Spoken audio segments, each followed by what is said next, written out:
ኢንተርናሽናል ያውኖ ፌደራል ዳኛ ይሆናሉ። 44 ቢጫ ካርዶችና አንድ ቀይ ካርድ እናንተ ማስተላለፋችን እንቀጥላለን። የጨዋታ ቁጥር 284 ባህር ዳር ከተማ ከምድረገነት ሽረት ጀምሯል። በአዳማ ሳይንስና ቴክኖሎጂ ዩኒቨርሲቲ ስቴዲየም ሜዳ። ዮናስ እንደምን ውላል? የመጨረሻው የሳምንቱ ጨዋታ እንደ ትላንት ምሽቱ በጎል ይንበሸበሻል ወይስ? ያለፉት ጨዋታዎች ታሪክ የሚነግረን 3 ጥፋቶች ተሰርተዋል። መሳይ ኳስ አሻማ፣ ነገር ግን በቀላሉ ሪስመር በኩል አንተነህ ተስፋዬ አዲሱ ተስፋዬን አምልጧል። ጥሩ ኳስ ፍጹም ቅጣት ምት ክልል ውስጥ ይገኛሉ። መሳይ አሻማ አደገኛ ኳስ ነበር። መሳይ ሌላ የቆመ ኳስ አሻማ አደገኛ ኳስ ነበር። ራሱ ላይ መቆጠር እድሉ ሰፊ ነበር። ጸጋብ ዮሐንስ ጥሩ ኳስ፣ ሌላ ራስ ላይ ሊቆጠር የነበረ ኳስ ወንድሜነህ ደረጀ ከተካልኝ ደጀኔ የተላከ ኳስ። ተካልኝ 300 ደቂቃ ብቻ ነው የተሰለፈው የተጫወተው በ10 ጨዋታዎች ዛሬ 11ኛ ነው። ተካልኝ አሻማ አደገኛ ኳስ ይገርማል። ቶታል የመጀመሪያው ጎል ምድረገነት ሽረ ባልተጠበቀ ሁኔታ ተካልኝ ደጀኔ ከመቻሉ ጨዋታ ጀግንነት በኋላ ሌላ የቅጣት ምት ኳስ። የይገርማል መኳንንት የግብ አጠባበቅ ስህተት የታከለበት ምድረገነት ሽሮዎች 21ኛው ደቂቃ ላይ ፎይታን አግኝተዋል።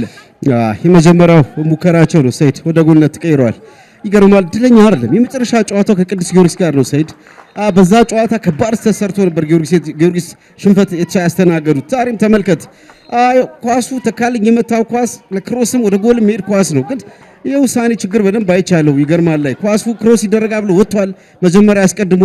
ኳሱ ግን ወደ ተካልኝ ሳይድ ወሱ በግራ ሳይድ ነው እየተጠመዘዘ የመጣውና መሳይ ኳስ አሻማ ጥሩ ኳስ ነው። ጥሩ መከላከል ጸጋብ ዮሐንስ፣ አቤል ማሞሽ፣ ሄኖክ ይበልጣል። እንደገና አቤል አገኘ፣ ዳንኤል ዳርጌ ሁለቱ የአጥቂ ስፍራ ተጣማሪዎች ባህር ዳር እንደገና ኳሱን አገኙ። ሁሉንም ኳስ እያገኙ ነው። አንተነህ ተፈራ ጥሩ ኳስ፣ አንተነህ አሸማቀቀ፣ እንደገና ገባ። አንተነህ የአንተነህ ጥረት ፍሬ አፍርቷል።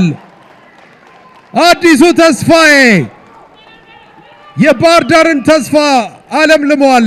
ራሱ ላይ ግብ በማስቆጠር የአንተነህ ግሩም እንቅስቃሴ ለባህር ዳር ከተማ ያቻነት ጎል።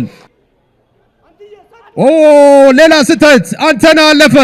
አንተነህ ወደ ጎል መታ። ሌላኛው አንተነህ አዳነ ሁለተኛ ጎል እንዳይቆጠር። አንተነህ ተፈራ የመታውን ኳስ አንተነህ ተስፋዬ መልሷል። ከጀርባው የባህር ዳር ተጫዋቾች ያሟሟቁ ነው ሰይድና የምታየው ፈገግታ ከባህር ዳር ተጫዋች ጋር የሚለዋወጥ ይመስላል። ምን አይነት ስተን የሰሩት አንተነህ ግብ ጠባቂ ደብን ብሎ ኳሱን ለመያዝ ጥሩ አድርጎ ነው የወጣው። ነገር ግን የመጨረሻው ኳስ ጎል ሳይሆን ቀርቷል። በዚህ ረገድ አንተነህ ግብ ጠባቂ መውጣቱን አይቶ ሰይድ እንደ ኦክሲለሪ ግብ ጠባቂ ነው ቶሎ ሳጥኑ ሄዶ የሸፈነው። አንድ ሁለት መጠነኛ ካልሆነ ብዙ ሌላ ኳስ አንተነህ ተፈራ ዛሬ ለዚህ እንቅስቃሴው ጎል ያስፈልገዋል። በጣም ያንዳንዱ እንቅስቃሴው ለተከላካይ ፈታኝ ተጫዋቾች። የቅጣት ምት ኳስ አዲሱ አሻማ አደገኛ ኳስ ኢላማውን ጠብቋል፣ ግን ደግሞ አቅም የለውም። እንዳልከው ኢላማውን የጠበቀ ይመስላል። ፍራሱ ባይሉ ነክቶታ እርግጠኛ አይደለም። የመጨረሻውን ከባይሉ ቀጥሎ ቆጠር የቻለው ከረጅም ርቀት በፍጹም እጁን አልነካም። ስንታየው በቀጥታ ወይስ ያሻማል? ስንታየው አሻማ ክልል ለመቅረብ ሙከራ እያደረጉ ይገኛሉ። ከጨዋታ ውጪ አይደለም። አቤል ማሙሽ መታ አደገኛ ኳስ። ፔፔ ኳሶች ሲያገኝ አልተመለከትነው። ግራ ላይ ጥሩ ስፔሶች ያገኘ ነው። መሳይ በቀጥታ መታ አደገኛ ኳስ ወጥቷል። ሪችሞንድ አዬ በረጅም ግዙፍ ሰውነቱ ኳሱ መልሷል።